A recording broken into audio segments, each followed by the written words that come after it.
This is Living History, a channel exploring the human past, and you're listening to our first episode.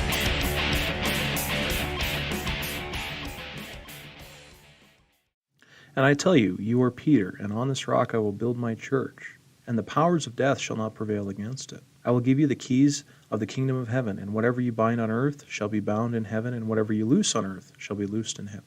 Submit yourselves for the Lord's sake to every authority instituted among men, whether to the king as the supreme authority or to governors.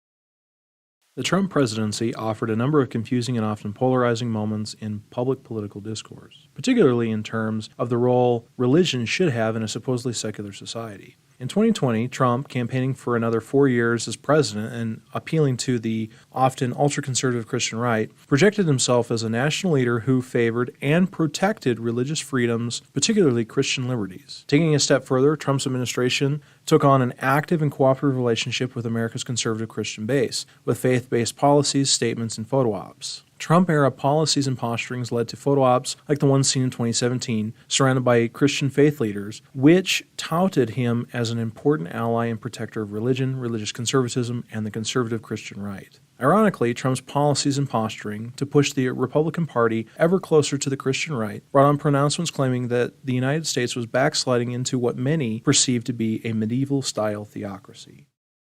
In Engel v. Vitale, 1962, and later in School District v. Schempp, 1963, the United States Supreme Court, or SCOTUS, under Chief Justice Warren, who led the most progressive court in SCOTUS's controversial history, struck down the legality of state-sanctioned prayer activities in American schools. Americans from different walks of life at the time saw these decisions by the Warren Court as wicked attacks against God and the very religious freedoms guaranteed by the United States Constitution. Much like the Trump presidency's polarizing moments, Warren's court wasn't the first nor the last conflict concerning the cooperation between church and state in the United States. In fact, the conflict reaches further back to around the early decades of the American Republic. Thomas Jefferson, an early president and a founder of the American Republic, was the first to articulate what has come down to us as the separation of church and state doctrine in the United States. This doctrine's foundation can be clearly found in a letter Jefferson wrote to the Danbury Baptists in 1802 concerning the cooperation of church and state in the newfound republic.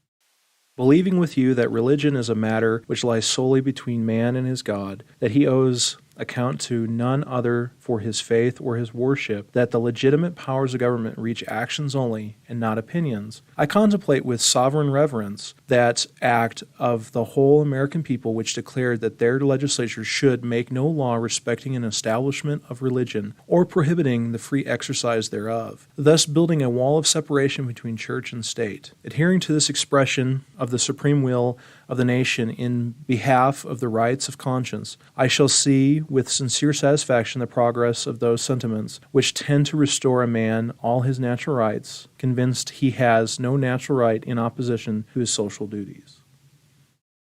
This letter to the Danbury Baptists harkens back to known historical realities, historical myths, Enlightenment ideals, and very probably Edward Gibbon's The History of the Decline and Fall of the Roman Empire, a 6-volume monstrosity published between 1776 and 1788, which in part blamed Rome's decline and fall on Christianity and its problematic followers. Although Gibbon's conclusions concerning the negative impact Christianity had upon the Roman Empire have since been refuted, the work still holds a special place in the conversation concerning the cooperation between church and state, and most likely influenced early American doctrine concerning the separation of church and state.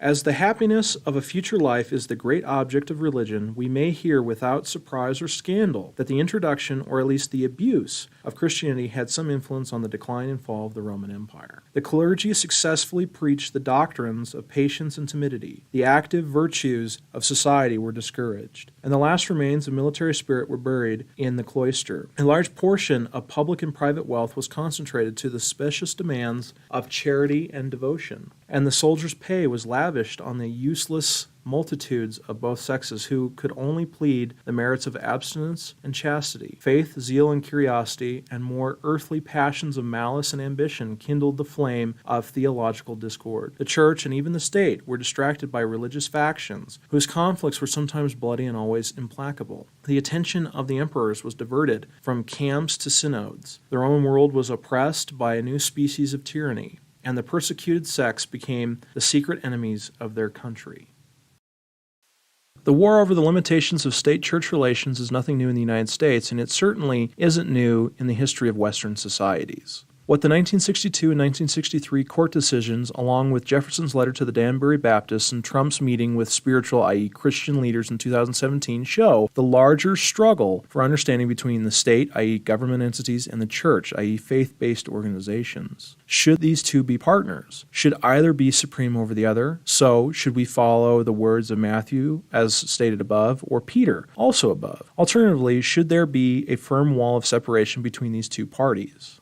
While many Americans have come to terms with Jefferson's wall of separation, this hasn't always been a reality in Western societies and elsewhere. We live in an era of self-proclaimed secularism in the developed world, which supposedly avoids turning to gods, goddesses, and other worldly spirits for guidance, intervention, knowledge, and or the occasional smiting of one's enemies. Instead, we tend to focus our efforts on science, coherent logic, and verifiable facts, although the jury is still out on some of these. If people in the developed world were asked if they consider religion a personal foundation outside of superficial practices and observations of major holidays, only the truly religious might answer in the affirmative. Others, many others, in fact, might not openly admit the influence of religion in their lives, mundane or otherwise.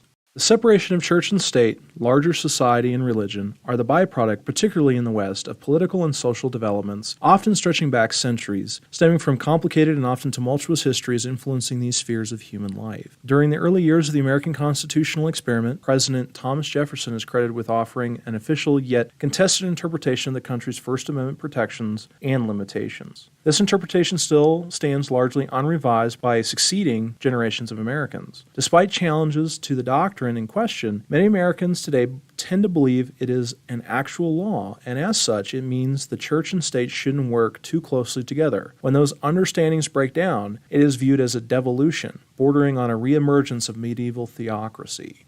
Looking to medieval Europe, we find a cluster of societies where the church and the state, societies, and religion were intertwined, and this intertwining of what we might perceive as public and private affairs was usually justified by all sides of elite public discourse. The lack of cooperation between the church and the state could spell disaster, so the thinking went. The state protected the church from the alienation of its properties, and the state could also provide necessary protection against unsavory types who were seeking to murder and or rob clergymen. The church, on the other hand, provided protection in the form of prayers to God and veneration of the saints, all in hopes of ensuring monarchs had long, stable reigns and the fields were plentiful with crops. Unlike, say, many modern societies and states, religion played a tremendous and often symbiotic role in societal and governmental functions, especially in medieval Europe. In many cases, it was hard to find where state and or societal entities began and where religious organizations ended. To say this was a completely harmonious relationship would be an ahistorical claim. Much like our own modern societal and governmental relationships with religious entities, there was serious contention and everlasting friction, like two tectonic plates grinding against one another, that dominated conflicts throughout the medieval period in Western Europe. One such conflict, and the focus of this channel's first episode, consisted of the investiture controversy, one of the crisis's more innocuous-sounding names, which impacted much of Western Europe, albeit in varying intensities. The German and Italian regions of Europe appear to have experienced a brunt of the conflict, but it also raged on with a lower intensity in regions like France and faraway England.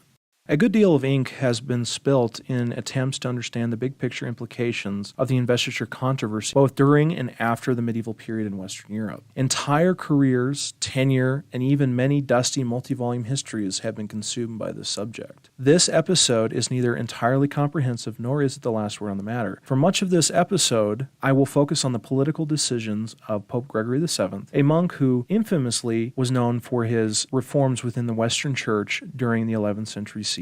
All of these reforms, in part, helped spark the seemingly inevitable conflict we know today as the investiture controversy. Other actors in this grand drama of church and state include Countess Matilda of Tuscany, Heinrich IV, Heinrich V, and the many papal successors to Gregory VII's lofty ideas and revolutionary church reforms.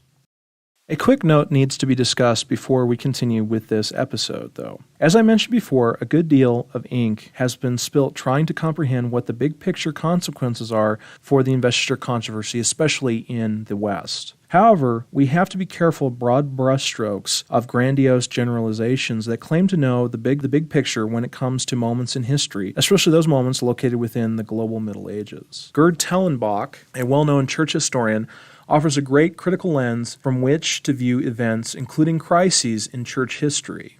The second half of the 11th century was an epoch of church history whose importance can only be understood in connection with its preconditions and its consequences.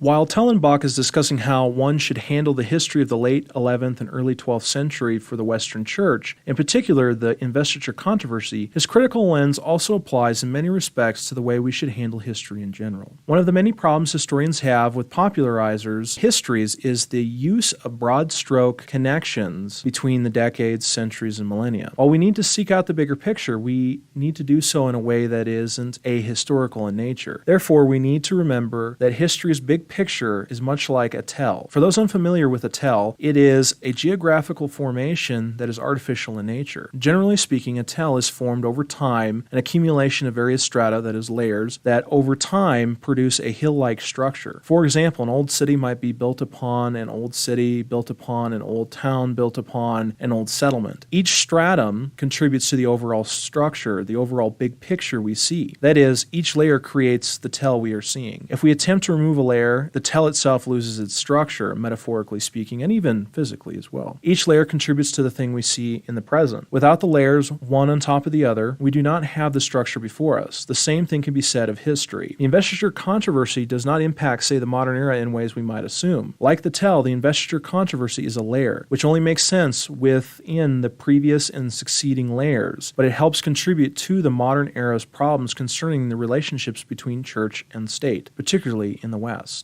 While it doesn't make up the tell in its entirety, it provides a foundational layer for subsequent events to be built upon or grafted upon. While it seems rather pointless to explore one of the many strata in this particular tell, we find that doing so allows us to understand preceding and succeeding layers within this historical structure that we have interest in.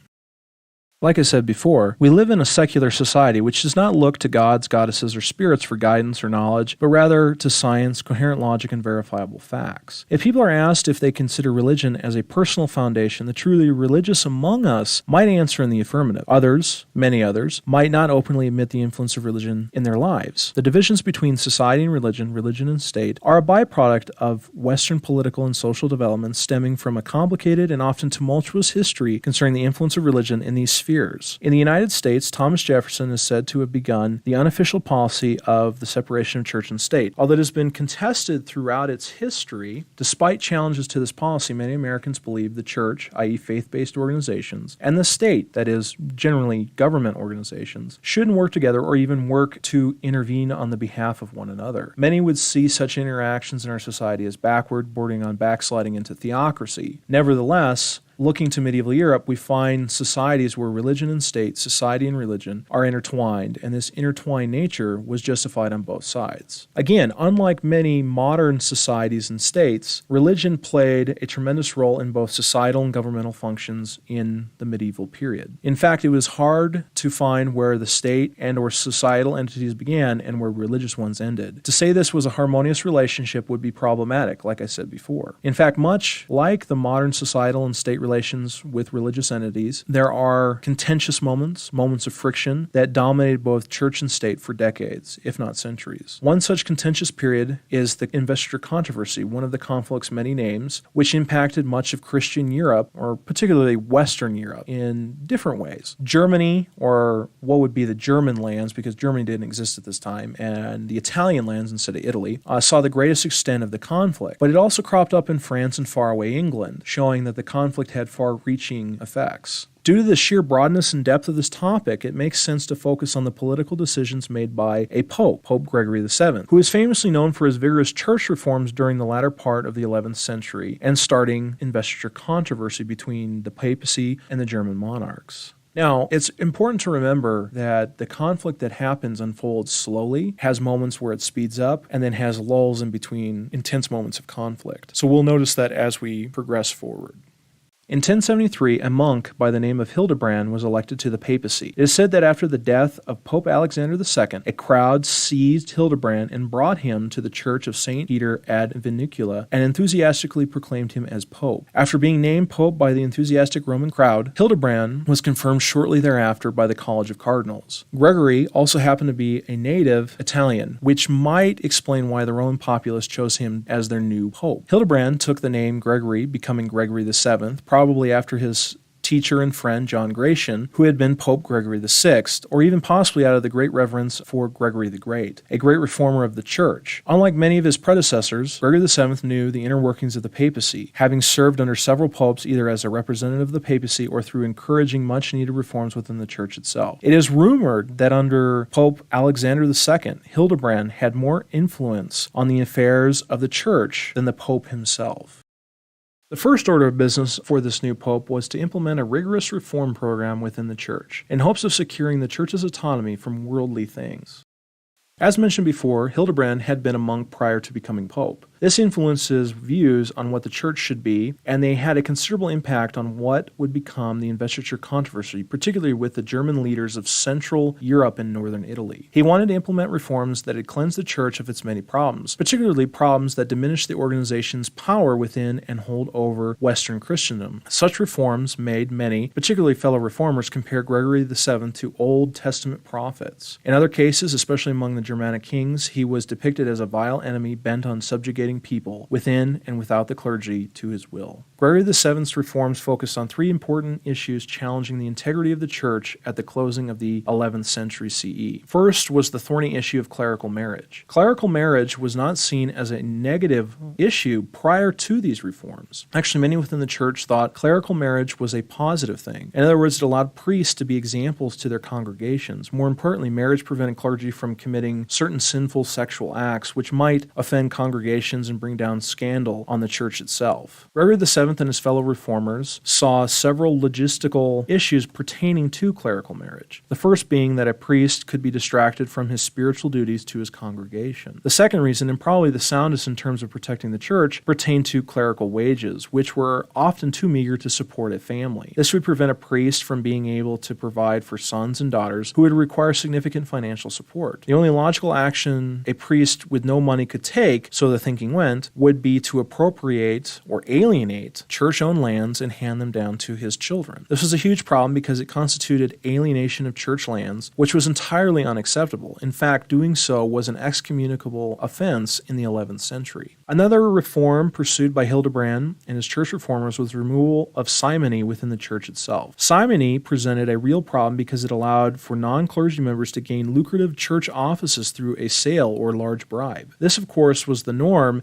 in the 11th century medieval church. In fact, there was an incredible amount of resistance from members of Hildebrand's, i.e. the Church's own clergy, who saw such reforms as unfair and even outside the purview of the papacy in Rome. After all, the Pope, for much of Western history, was merely the Bishop of Rome, a city that was a shell of its former self and nothing more. The third problem facing the Church was lay investiture of the clergy. Lay investiture created an untenable situation within the Church where monarchs and the high aristocracy could appoint archbishops, bishops, and abbots to their positions. These same individuals invested clergy with the markings of their offices as well. In many cases, these individuals were chosen due to their loyalty to, say, a given king, and not the Church or even the Pope in Rome. Thus, these clergy members would not consider the Church's reforms, agendas, etc., with the same seriousness as they would say their own king's agenda. Therefore, Gregory VII found lay investiture a serious weakness in the Pope's ability to maintain papal supremacy over the entire Western Church. The conflict between the German kings and the Gregorian reformers over lay investiture came to a head between two powerful and stubborn personalities. These would be Heinrich, or Henry IV, and Gregory VII. To understand this conflict, it is necessary to know the systems and context in which the conflict arose. For many in Western Europe, property among the landed classes was understood, controlled, and maintained through a system that comes to us through history, feudalism. This politico-economic system was used by much of Western and Central Europe during the 11th century CE. England offers a counterexample, as it was introduced relatively late there by William the Bastard, i.e. William the Conqueror, after his successful invasion and conquest in 1066 CE. Feudalism worked relatively well at first in securing stability and much-needed military resources. A lord gave a fief, that is a piece of land, to his vassal, someone who was expected to provide military advice, service, homage, and obedience to their feudal lord. A lord formally invested the vassal with the fief in the investiture ceremony, usually by handing him a staff, sword, or a spear as a transfer of power over the allotment of land. The two important duties of a vassal were military service, auxilium, or council, concilium. The lord also performed specific duties on behalf of his vassals. One such duty included wardship, where the lord would take a deceased vassal's children and look after them and the vassal's lands. The vassal did not outright own their fiefs in the sense that we often perceive land ownership today. Instead, a vassal, and even a vassal's rightful heirs, own the right to the use of the fruits of the land, or usus fructus, but not the land itself. The same concept was later attached to temporalities belonging to monasteries and churches throughout much of Europe. In German-held lands, where much of the controversy was waged, the German emperors of the Holy Roman Empire built what was known as the imperial church system, the state church system, or even the Ottonian church system founded by the German Emperor Otto I. With this system, German emperors created vassal-like duties attached to temporalities, which were large land grants given to monasteries and abbeys. This allowed the German emperors to prevent these gifts of land from being handed down to heirs, as that would be alienation of church property. Excommunication was the price for alienating church lands. This strategy also allowed German emperors to exact military service and other goods and services from these lands, as was owed to them, being feudal lords. Inheritance amongst the nobles caused the sons of nobility to be less likely to support the German emperors in times of crisis. On top of that, the nobility's own vassals could not be expected to be loyal to anyone but their dukes, counts, etc. Through the use of subinfeudation, loyalties were complicated, divided, and marred to a point where German monarchs had to look for support elsewhere. The imperial church system was not a unified system of churches. Rather, what held it together was the right of the king to take part in the appointment of bishoprics and abbeys. Churches within the Ottonian state church system worked prayer and divine services for the well-being of the king, his army, and all Christians. In effect, they supplied the king with money and food, helped maintain the peace at home, advised the king, or acted as diplomats. These lands, the temporalities, also had significant military service attached to them, which the king relied on, and often in times of need. With the state and church working together, it allowed monarchs like the German emperors of the Holy Roman Empire to defend, maintain, and expand their power, all the while countering the political and military power and ambitions of rival noble families in German lands. It is best to remember that the German emperors were considered one among equals when it came to their nobility. In other words, the holder of the imperial crown was not above but equal to the rival nobles within the Holy Roman Empire, which created some significant and often inconvenient political issues for these German emperors.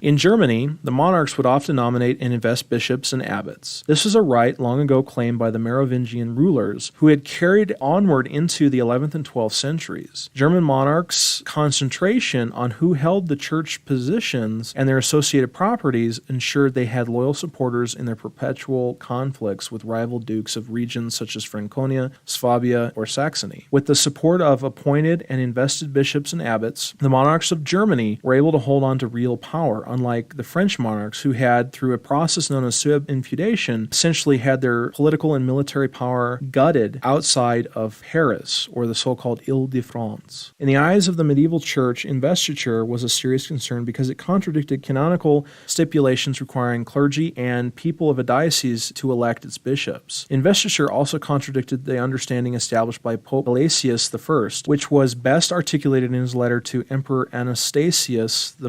The context contents of this letter comprise what is known formally as the two swords theory. There are two powers, August Emperor, by which this world is chiefly ruled, namely the sacred authority of priests and the royal power. You are always aware, dear son, that while you are permitted honorably to rule over humankind, yet in things divine you bow your head humbly before the leaders of the clergy. This letter by Pope Gelasius I clearly articulates the nature of the powers controlling the planet, that of the state and the church. The letter itself highlights areas where jurisdictions of the two divergent powers lie. In matters of faith and scripture, the church holds absolute authority. In areas concerning matters of the state, of leadership, governance, and government, the state exists for a reason, which is symbolized by people like Emperor Anastasius I. What is striking about this passage is the reality was far more complicated. In fact, there were no clear division lines between state and church. In places like the Holy Roman Empire, France, and even England, state and church authorities were inextricably intertwined. The Gregorian reforms, encouraged and pushed by Gregory VII, show an attempt to create what Gelasius I suggested in his two swords theory. However, Gregory VII and his followers would try to take this a step further: total papal supremacy over the church,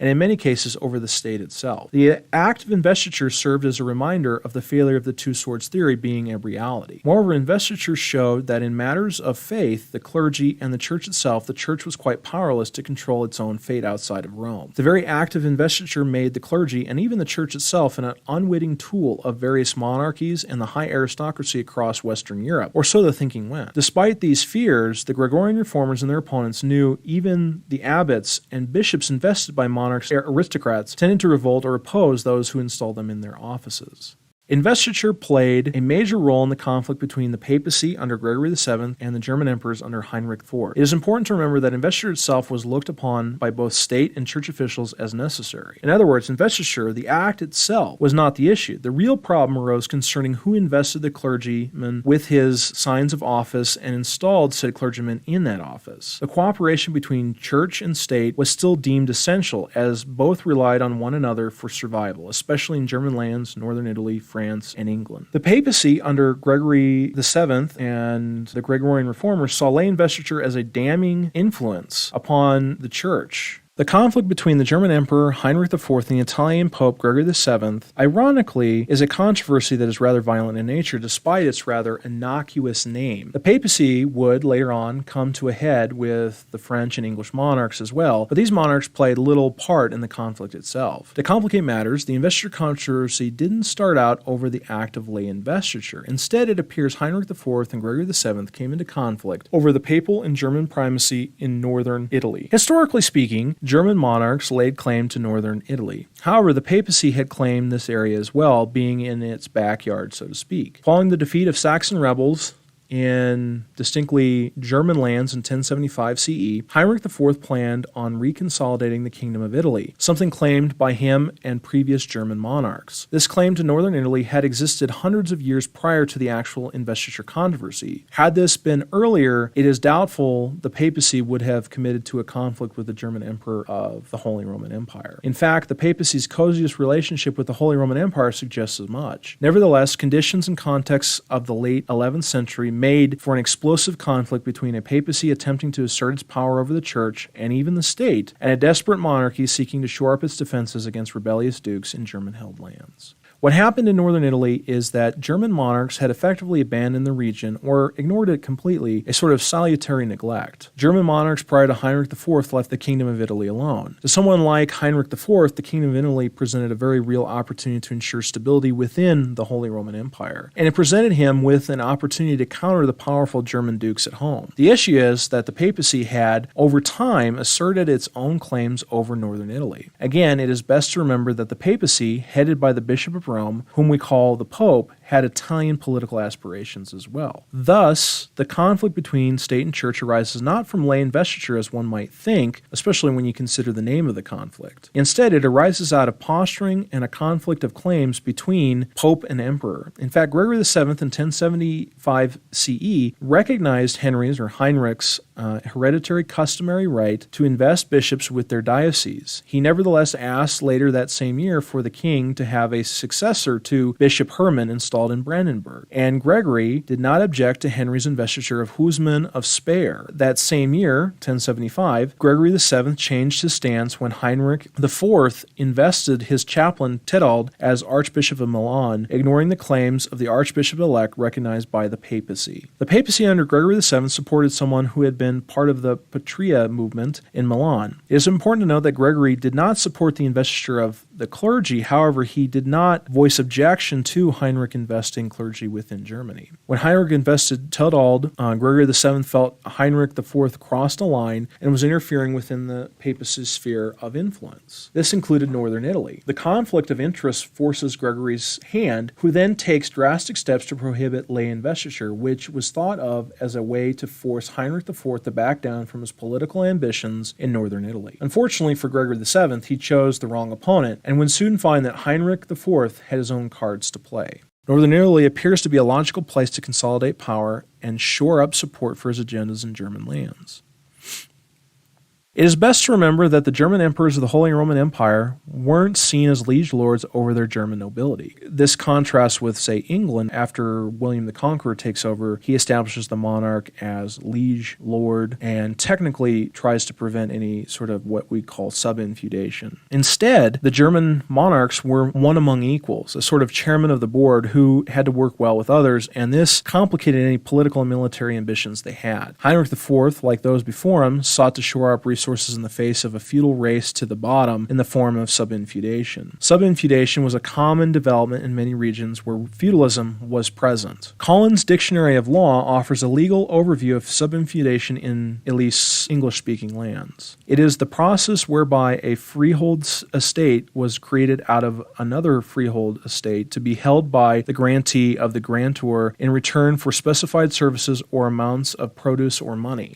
The process of sub-infeudation is interesting as it presents several political challenges to monarchs during the medieval period, especially in Central and Western Europe. Monarchs, after a short period, no longer controlled the lands they supposedly owned. Instead, nobility, by the right of inheritance, could claim the land as their own, even if they didn't technically own these lands. The nobles could, with impunity, subdivide their holdings among their own vassals, who were loyal not to kings, but to the dukes or counts who controlled the fiefs. This sub-infeudation created divided loyalties and stripped real power from monarchs. In France, sub-infeudation made it impossible for the French monarchs to control lands they technically owned. Instead, the French monarchs were confined essentially to the Ile-de-France, or the lands surrounding the city of Paris, and nothing more. In England, sub-infeudation was combated using several interesting methodologies. First, following the conquest of England, William the Conqueror established the English king as liege lord over all nobles, including those holding land given to them by people other than the English king. Then, under Edward I, with the passage of Quia Emptoris, sub-infeudation was essentially outlawed in England.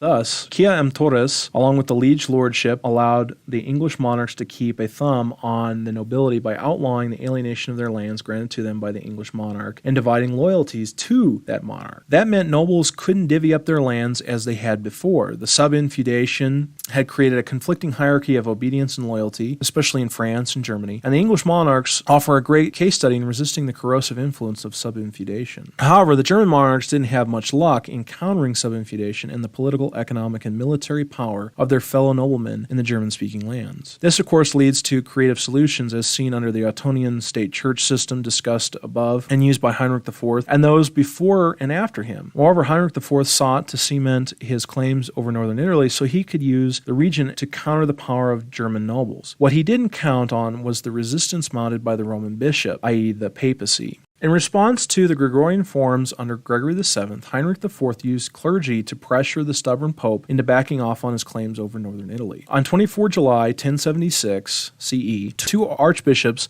and a majority of the German episcopate addressed a declaration to Gregory VII, withdrawing their obedience from the pontiff. The reasons, again, for the clergy to support Heinrich here over the pope is pretty interesting. Papal supremacy wasn't a reality during the latter part of the 11th century CE. The loyalties of the German episcopate were with Heinrich IV, who pulled the strings, allowing these clergymen to keep their positions during his tenure. Heinrich IV even managed to pressure 2 archbishops from northern Italy to withdraw their support from Gregory VII, which speaks volumes concerning the political realities these clergymen were aware of, even in the 11th century CE. Therefore, the very real political pressure Heinrich IV exerted presented a challenge to Gregorian reforms and the legitimacy of Gregory VII's claims over northern Italy, among other things. What Heinrich IV didn't realize was he opened a Pandora's box with the stubborn monk, Hildebrand, who had his own political tools to pressure the German emperor. Following the pronouncements of the Italian and German episcopate supporting Heinrich IV over the papacy, Gregory VII was quick to react by excommunicating the German emperor from the church. Gregory VII said this: "I now declare in the name of the omnipotent God, the Father, the Son, and the Holy Spirit, that Henry, son of the Emperor Henry, is deprived of his kingdom of Germany and Italy. I do this by thy authority and in defense of the honor of thy church, because he had rebelled against it. He who attempts to destroy the honor of the church should be deprived of such honor as he may have held. He has refused to obey as a Christian should. I place him under the curse."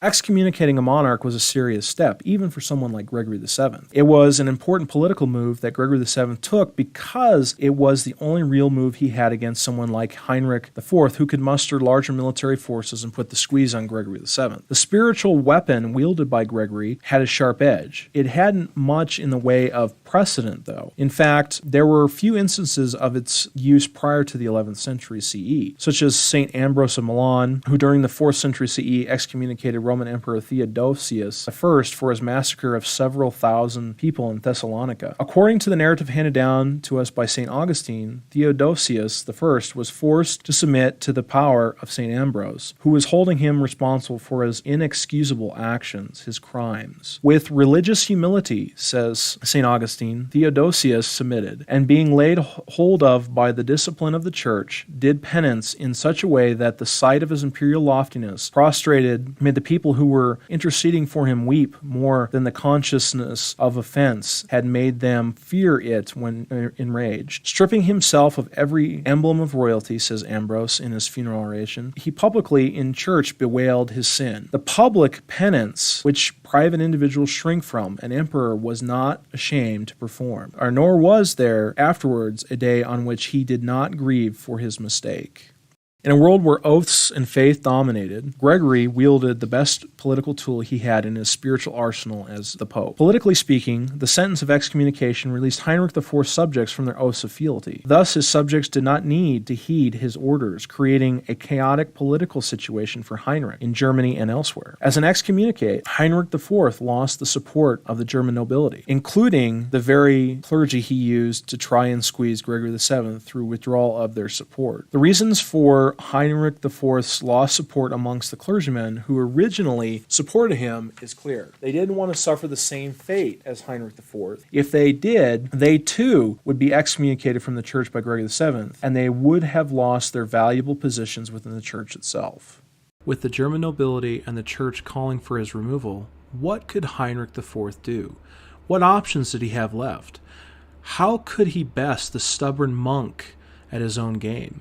The conflict between state and church, between otherworldly and worldly powers, between papal supremacy and political realities on the ground under Gregory VII and Heinrich IV will conclude for a short time. But the investiture controversy won't end until the passage of an understanding between state and church called the Concordat of Worms, which comes to us circa 1122 CE. To say Gregory VII excommunicated Heinrich only wouldn't offer the full story. In fact, Gregory VII also communicated 2 Italian archbishops who had renounced their obedience to the papacy. Thus, Gregory VII chipped away at the ecclesiastical support Heinrich IV had in northern Italy, something that was key to his struggle against the German monarch during the opening months of the investiture controversy. Heinrich IV was in an untenable political and military situation, meaning he needed to act quickly and counter Gregory VII's excommunication. While excommunication was a serious spiritual matter with dire political, economic, and social consequences for someone like Heinrich IV, it wasn't written in stone. That meant Heinrich IV could seek redemption from the very pope who excommunicated him, allowing the German monarch to restore his standing within the church, within Christendom, and hopefully within his own kingdom. What many don't realize is that the first priority of any bishop, including the Pope, who is the Bishop of Rome, is the spiritual well-being of those under their supervision, their flock, including shrewd monarchs like Heinrich IV. The Pope, after all, is a priest first before he is the leader of Christendom, or even Rome for that matter. That meant the Pope could not refuse to allow Heinrich to seek redemption from his sentence of excommunication, even if it wasn't in the Pope's best political interest to do so. By the summer of 1076 CE, the King's was the weakest faction in Germany by far. At a special council held in Oppenheim, Heinrich IV agreed that if he were still an excommunicate by the following February, the German nobles could elect another king. Thus it seemed to Heinrich IV that he might very well lose everything if he did not act quickly to counter the stubborn monk Hildebrand. During the winter of 1077 CE, Heinrich IV, with the Queen, his 2-year-old son Conrad, and a few companions secretly crossed over the Alps into Italy. In Italy, Heinrich did what any ruler in trouble of losing his kingdom would. He begged for the Pope's forgiveness. Gregory VII at the time was waiting in Canossa, where he was supposed to be meeting with envoys sent from the German nobles, who were supposed to be arranging his safe passage into Germany. Before the envoys made it to Gregory VII in Canossa, Henry IV arrived there. In the meantime, we learn for certain that the king was coming. Before he entered Italy, he sent suppliant messengers to us and promised to render satisfaction in all things to God, to St. Peter, and to us. Moreover, he promised to amend his life and to maintain complete obedience,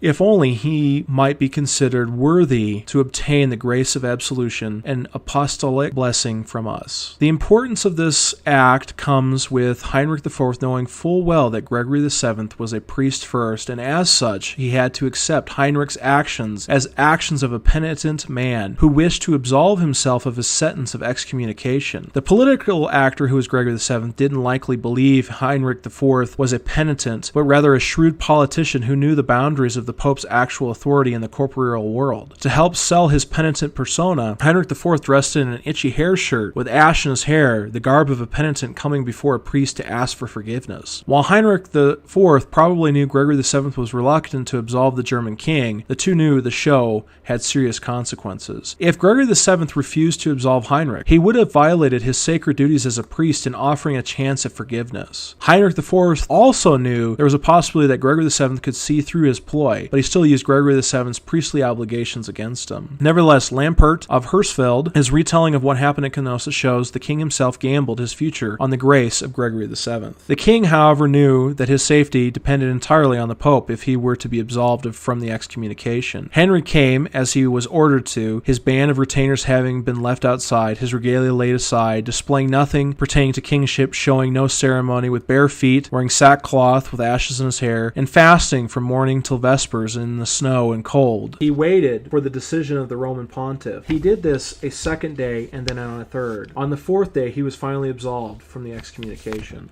With the absolution of Heinrich IV's sentence of excommunication, Gregory VII attached several harsh conditions on the absolution to ensure Heinrich would not return to his position as monarch immediately. These conditions were as follows. On the day and at the place designated by the Pope, he would promptly call a general council of the German princes and respond to any accusations they made with Gregory VII presiding as judge. Before the council was finished deciding Heinrich IV's fate, he was not allowed to take up the crown. This clause in Gregory VII's absolution of the German monarch was his way of ensuring Heinrich IV wouldn't assume power, potentially giving the German nobles a chance to remove Heinrich, and in the end, protect Gregory VII from retaliation. This action, so Gregory VII thought, would give him some power over what would happen next to his rival Heinrich IV. The council that was supposed to decide Heinrich's fate as the emperor fell through, one reason being the Pope's inability to secure passage into German lands. Heinrich IV's political gamble paid off. By his actions at Canossa, Henry was able to destroy the alliance between the papacy and the lay principalities in Germany. This move then allowed Heinrich IV to head back into Germany, rallying support for his cause. At an assembly in Fulkheim in March 1077, a group of Saxon and South German princes elected as king of the Germans Rudolf, Duke of Swabia, on the assumption that Henry IV, or Heinrich IV, who had borne the title of king since 1056 CE, had irretrievably lost lost his royal authority through excommunication from the church. It is also known that Gregory VII was represented by two legates who eventually agreed to the new election and made Rudolf swear an oath to permit free canonical episcopal elections if he were successful in defeating Heinrich IV. The election of Rudolf as the anti-king brought about a civil war in the Holy Roman Empire. By the end of the Battle of Elster, 3 years after Rudolf of Swabia's election as anti-king, Rudolf died from his hand being cut off during battle. That same year, Heinrich IV was excommunicated again by Gregory VII. The reasons for the second excommunication were simple.